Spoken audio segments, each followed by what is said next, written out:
പ്രായം വെക്കും തോറും പുരുഷന്മാരിലായാലും സ്ത്രീകളിലായാലും മുഖത്ത് റിങ്കിൾസ് വരിക, അതായത് ചുളിവ് വരിക, പിന്നെ സ്കിൻ തൂങ്ങി വരിക, കൺപോളകളുടെ താഴെയൊക്കെ സ്കിൻ വല്ലാതെ താഴ്ന്നു വരിക.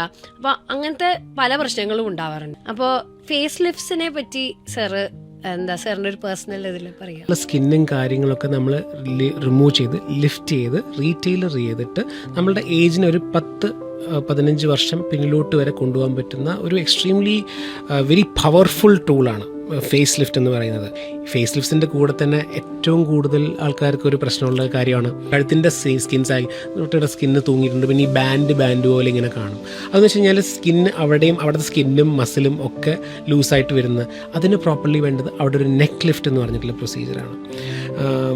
അപ്പോൾ അതിൻ്റെ കൂടെ പിന്നെ നമ്മൾ കമ്പൈൻ ചെയ്യുന്നത് ജാനകി നേരത്തെ ചോദിച്ച പോലെ ഈ ബ്ലെഫറോപ്ലാസ്റ്റി അല്ലെങ്കിൽ ഐലിഡിൻ്റെ സർജറി, ഈ പറഞ്ഞ പോലെ ഐലിഡിൻ്റെ അവിടുത്തെ റിങ്കിൾസും കാര്യങ്ങളും റിമൂവ് ചെയ്യാനായിട്ട് ബ്ലെഫറോപ്ലാസ്റ്റി അല്ലെങ്കിൽ ഐ ബാഗ് റിമൂവൽ, അങ്ങനെയുള്ള പ്രൊസീജിയേഴ്സ് ആയിരിക്കും അതിൻ്റെ കൂടെ മിക്കവാറും കമ്പൈൻ ചെയ്യാറായിട്ടുണ്ട്.